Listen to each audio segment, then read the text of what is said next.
सुप्रभात बच्चों आप सब कैसे हो। आशा करती हूँ कि आप सब अच्छे ही होंगे। तो बच्चों आज हम सार्थक हिंदी व्याकरण में पाठ 2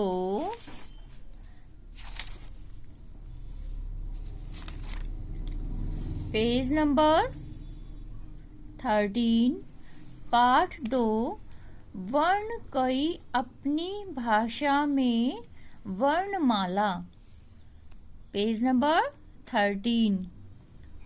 तो बच्चों आज हम सीखेंगे कि वर्ण किसे कहते हैं। वर्ण किसे कहते हैं।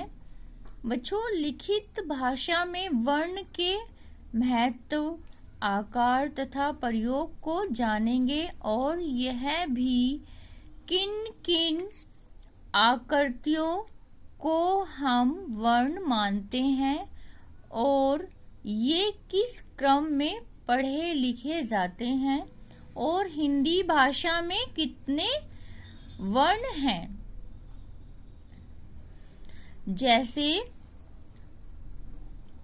जैसे देखो पुस्तक पर नाम लिखा है। पुस्तक पर नाम लिखा है, नाम क्या है? रमन। क्या नाम लिखा हुआ है? रमन। तो कुछ आकृतियों से जान सकते हैं ये विभिन्न आकृतियां ही वर्ण हैं। ये विभिन्न आकृतियां ही वर्ण हैं।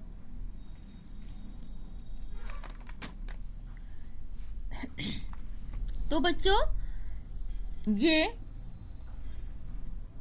वर्ण दो प्रकार के होते हैं। वर्ण दो प्रकार के होते हैं, स्वर वर्ण और व्यंजन वर्ण। स्वर वर्ण और व्यंजन वर्ण। स्वर जो वर्ण बिना किसी अन्य ध्वनि की सहायता से बोले जाते हैं वे स्वर कहलाते हैं। फिर से देखिए, ध्यान से सुनिए। स्वर जो वर्ण बिना किसी अन्य ध्वनि की सहायता से बोले जाते हैं वो स्वर कहलाते हैं। जैसे ए, आ, ई, बड़ी, ऊ, बड़ा ऊ, री, ए, आई, ओ, औ। तो बच्चों ये हमारे क्या है? स्वर। और स्वर कितने होते हैं? 11 कितने स्वर होते हैं? 11। तो बच्चों अब हम व्यंजन पे आएंगे। व्यंजन किसे कहते हैं?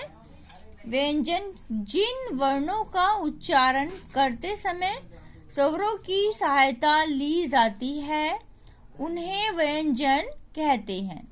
दोबारा देखिए, जिन वर्णों का उच्चारण करते समय स्वरों की सहायता ली जाती है उन्हें व्यंजन कहते हैं।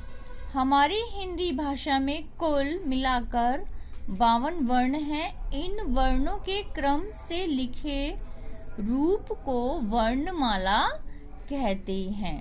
हमारी हिंदी भाषा में कुल मिलाकर 52 वर्ण हैं। इन वर्णों के क्रम से लिखे रूप को वर्णमाला कहते हैं।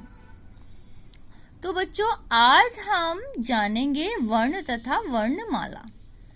बच्चों अपने नाम के पहले अक्षर को एक कार्ड पर लिखकर अर्थवान शब्द बनाएं। जैसे रमन, आकाश, नीरज, पवन। अर्थवान जैसे किसी नाम का अर्थ हो। रमन जैसे रमन के पहले अक्षर र से रस, रबर, रगड़। तो हम र से रस भी बन सकता है, रबर और फिर रगड़। आगे देखिए, आकाश के पहले अक्षर आ से आप, आज, आदत। नीरज के पहले अक्षर नी से नीम, नीला, नीचा।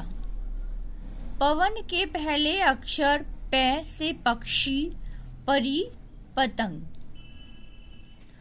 सभी बच्चे नेक्स्ट पेज ओपन करेंगे।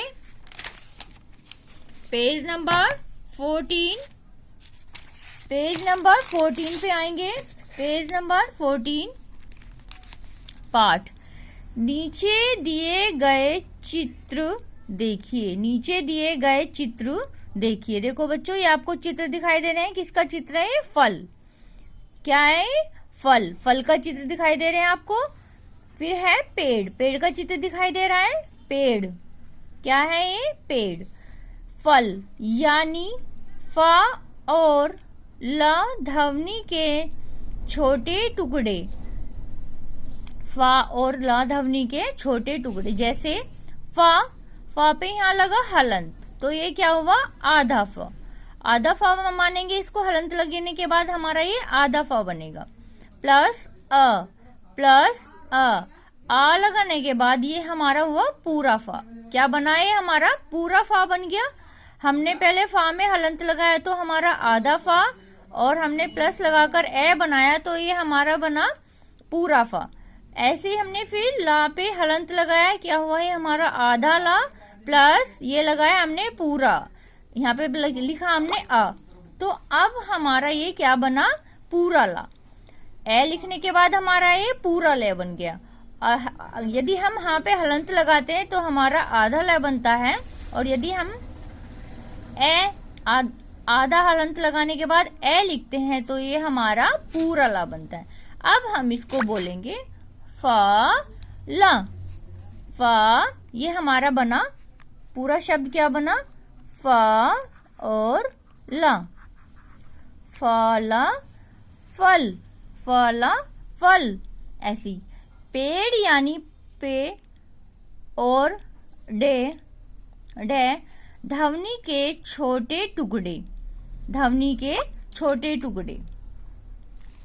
तो ऐसे ही जैसे प, ये आधा हलंत लगा, यहाँ पर हलंत लगा तो बना आधा, आधा पा और प्लस ए।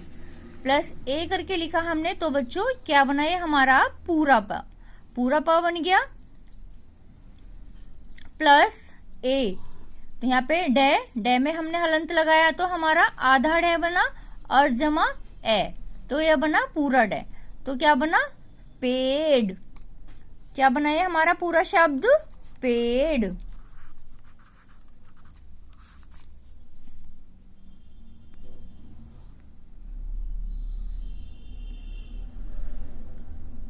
तो बच्चों, ऊपर दिए गए शब्दों के छोटे टुकड़ों को हम और छोटा नहीं कर सकते।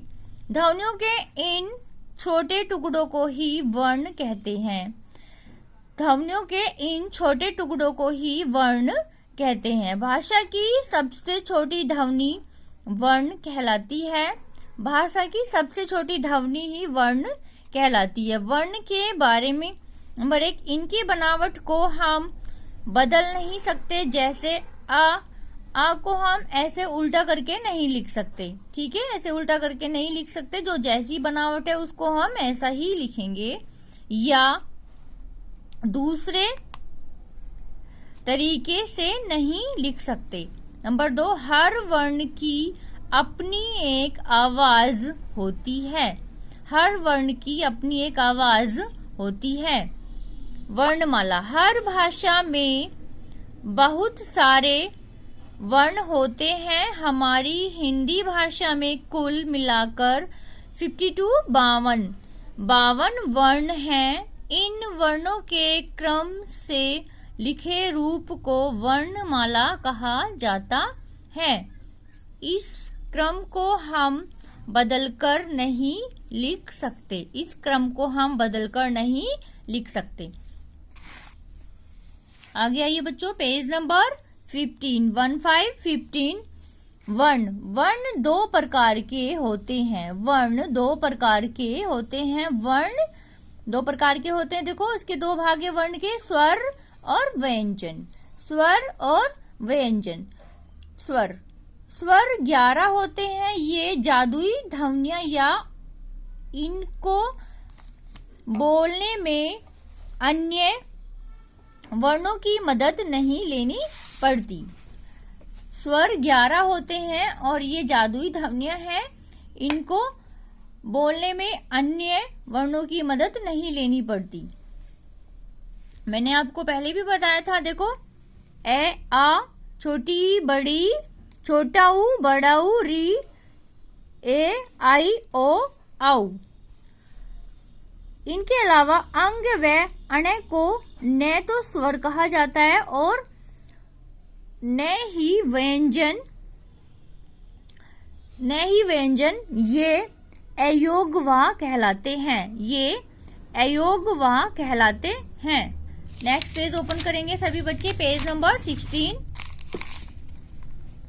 व्यंजन नंबर 2, व्यंजन। व्यंजन संख्या में 35, 33 प्लस 2 हैं। हर व्यंजन में स्वर ए की आवाज जुड़ी हुई होती है। इन्हें स्वरों के सहारे बोला जाता है, जैसे क हलंत प्लस अ। तो ये हमारा बना पूरा का, है ना। जैसे बच्चों मैंने आपको बताया था, क में यदि हम हलंत लगा देते हैं तो हमारा आधा शब्द होता है। क्या होता है हमारा? वो आधा शब्द। और हम यहाँ पे जैसे क हलंत लगा प्लस अ, तो अब ये हमारा बना पूरा का। अब ये हमारा क्या बना? पूरा का बन गया। देखो अब ये हमारा पूरा का बन गया। तो का ख ग घ अणा च छ ज झ अणा टे ठ डे ढे अणे अडे अढे त थ द ध ने प फ ब भ म य र ल व श श स ह। ये हुए हमारे व्यंजन। तो बच्चों यह भी जाने अक्षर त्रय ज्ञ श्रेय ऐसे व्यंजन हैं जो 2 व्यंजनों से मिलकर बने हैं। इन्हें संयुक्त व्यंजन कहा जाता है। इन्हें संयुक्त जुड़े हुए व्यंजन कहा जाता है। अढ़े अढ़े ने अन्य वर्ण हैं इन्हें, तथा इनसे अलग आ ज एवं फ आगत यानी विदेशी वर्ण हैं। ओके बच्चों, सभी बच्चे इस वीडियो को ध्यानपूर्वक देखते हुए वर्ण के बारे में समझें और बार बार अभ्यास करें। ओके बच्चों।